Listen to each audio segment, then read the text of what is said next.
नमस्कार साथियों, मेरा नाम है आर.के. सिंह। संस्कृति पीसीएस यूट्यूब चैनल पे आप सभी का स्वागत है।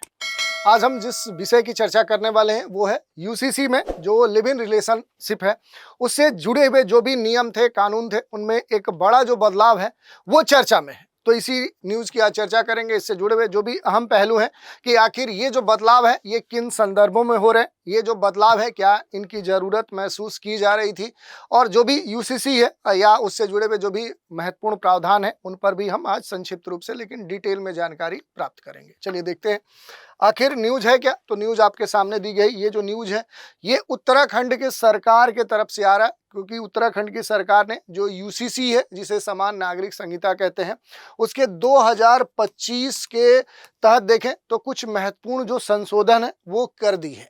उसकी वो मंजूरी है वो उत्तराखंड की सरकार ने प्रदान कर दी है। इसके तहत देखेंगे तो कई तरह के जो बड़े बदलाव हैं वो किए जा रहे हैं। जैसे लिव इन जो रिलेशनशिप है उसके पंजीकरण में बदलाव किया जा रहा है। पहचान संबंधी जो भी दस्तावेज की जरूरत पड़ती है उसमें बदलाव किया जा रहा है। विवाह जो पंजीकरण है, उत्तराधिकारी जो प्रक्रिया है या जो अपीली प्रक्रिया है उसमें बदलाव किया जा रहा है। तो देखिए जो यूसीसी है इसमें जो लिव इन रिलेशनशिप है उससे जो जुड़े हुए महत्वपूर्ण जो नियम है उनमें जो बदलाव है वो किया जा रहा है। और इसमें सबसे जो बड़ा बदलाव किया गया है वो आधार कार्ड के संदर्भ में जो उसकी अनिवार्यता थी उसे समाप्त कर दिया गया है। और अभी पिछले बुधवार को ही देखें तो उत्तराखंड के जो मुख्यमंत्री हैं पुष्कर सिंह धामी, उन्होंने समान नागरिक जो संहिता है उसमें चौथा जो संशोधन है उसकी जो नियमावली है उसको मंजूरी प्रदान कर दी। मुख्यमंत्री की हरी झंडी के बाद देखें तो अब ये गृह विभाग ने भी इसकी अधिसूचना जारी कर दी और इसके तहत नई जो नियमावली है उसको तत्काल अब लागू किया जाएगा। अधिसूचना के अनुसार देखें तो नए जो बदलाव है, इन बदलावों के तहत जो भी पहचान है, पहचान के प्रमाण की जो परिभाषा है वो और विस्तार उसे दे दिया गया है। कुछ महत्वपूर्ण अगर बिंदुओं की बात करेंगे तो वो हमारे लिए सबसे खास माने जा रहे हैं, क्योंकि उत्तराखंड की जो सरकार है उसने इसके संदर्भ में बाकायदा क्या कर दिया है, एक जो ड्राफ्ट है वो जारी कर दिया है। इसमें जो बड़े बदलाव किए गए, जैसे मुख्य जो बदलाव है उसमें ये कहा गया है कि जो आइडेंटिटी प्रूफ है उसके तौर पे जो आधार कार्ड की जो अनिवार्यता थी उस अनिवार्यता को क्या कर दिया गया है, अब समाप्त कर दिया गया। अब पहचान का जो प्रमाण है वो खास तौर पे देखें तो उसमें passport, voter ID, ration card, PAN card, driving licence, केंद्र या राज्य के द्वारा जो भी निर्धारित जो आईडी है उनको लिया जा सकता है। तो ये एक बड़ा जो बदलाव है वो खास तौर पे यूनिफॉर्म जो सिविल कोड है उसके संदर्भ में किया गया, जिस कारण से ये खास तौर पे चर्चा में है। क्योंकि अब जो यूसीसी है उसकी पहचान का जो प्रमाण है वो केवल आधार कार्ड तक सीमित नहीं होगा, बल्कि इसमें पासपोर्ट, वोटर आईडी या जो भी ये सारे अलग अलग जो आधार हैं उनको शामिल कर लिया गया है।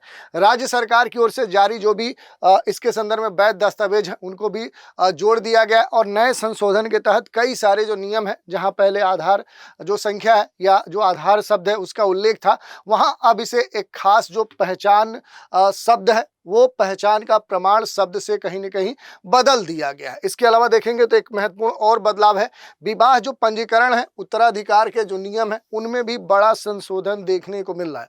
क्योंकि जो विवाह पंजीकरण है, जो एक विधिक जो उत्तराधिकार की जो घोषणा है उसके मामले में जो भी उप निबंधक हैं उनको पंजीकर्ताओं के द्वारा देखे तो अतिरिक्त जो सूचना है वो मांगने के लिए 5 दिन का जो समय है वो दिया गया था। इसके अलावा देखें तत्काल के मामलों में देखें तो अब ये जो समय है ये अब क्या कर दिया गया, बदलते हुए 24 घंटे कर दिया गया है। जो सचिव हैं गृह विभाग के उनके द्वारा खासतौर पे सामान नागरिक जो संहिता है इसकी जो नियमावली है 2025 की, वो अब खास तौर पे उसके संदर्भ में जो भी विचलन थे उनके संदर्भ में मंजूरी दे दी गई है।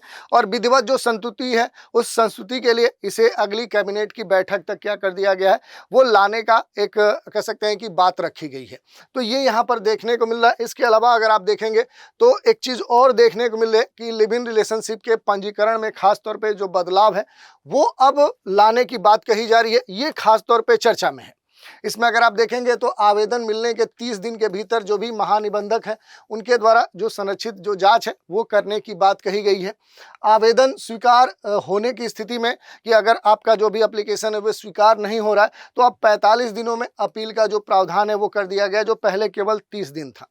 इसके अलावा अगर आप देखेंगे तो लिव इन में रहने वालों की जो सुरक्षा है उससे जुड़ी हुई जो भी प्रक्रियाएं हैं उनको पहले से और क्या किया जा रहा है, मजबूत किया जा रहा है। तो मूल रूप से जो यूसीसी है उसमें मैंडेटरी जो रजिस्ट्रेशन है, जो पार्टनर सेफ्टी है, इसके अलावा जो भी ट्रैफिकिंग जो एक तरह से प्रिवेंशन है, ऐसे प्रावधानों को जोड़ने का प्रयास किया जा रहा है। तो ये एक महत्वपूर्ण जो बदलाव है वो यहाँ पर देखने को मिल रहा है। अब सबसे खास बात है कि आखिर यूसीसी में इस संशोधन की आवश्यकता आखिर क्यों पड़ी, जिस कारण से इस तरह का परिवर्तन किया जा रहा है।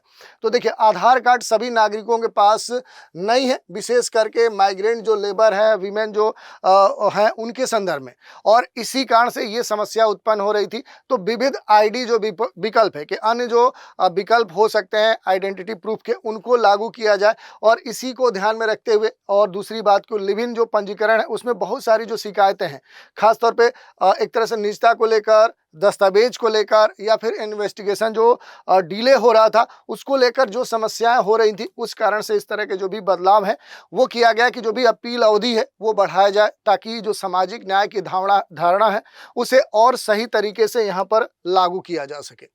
बहुत सारे इश्यूज थे, जैसे लिव इन रिलेशन में आप देख सकते हैं, इम्प्लीमेंटेशन के स्तर पर देख सकते हैं, डिजिटल जो भी पोर्टल थे, सब जो रजिस्ट्रार थे उनकी जो क्षमता है वो सीमित थी। ग्रामीण क्षेत्रों में देखें तो इसके लिए बहुत अवेयरनेस नहीं था।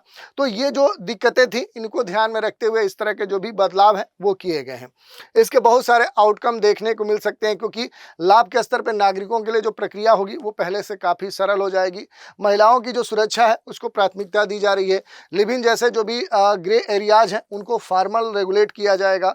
जो भी आइडेंटिटी से जुड़े हुए जो भी डॉक्यूमेंटेशन की जो प्रक्रिया थी उसमें और डाइवर्सिफिकेशन लाया जा रहा है, यानी अब जो भी आइडेंटिटी प्रूफ होंगे उनको और बड़ा कर दिया गया। मैरिज जो या इनहेरिटेंस जो प्रक्रिया है उसमें अब पहले की तरह समय का जो बाउंडेशन था वो अब पूरी तरह से और बेहतर तरीके से मजबूती से लागू किया गया है, और अपील प्रक्रिया में जो ट्रांसपेरेंसी है उसे भी लागू किया जा रहा है। तो ये पूरा न्यूज़ थी जिस पर हमने चर्चा की। इसके अलावा अगर आप देखना चाहें तो समान नागरिक जो संहिता है आखिर ये है क्या, तो सभी नागरिकों के लिए जो भी उनके पर्सनल कह सकते हैं जो लॉ है उसमें समानता लाने के लिए, चाहे वो किसी भी रिलीजन से जुड़े हों, किसी भी लिंग के हों, किसी भी कम्युनिटी से हों, उनके लिए ये संबंधित हो जाता है। ये जो कानून है ये विवाह, तलाक, उत्तराधिकार के जो नियम है, गोद लेने का जो अधिकार है, संपत्ति से संबंधित जो भी मामले हैं उन पर ये लागू होता है।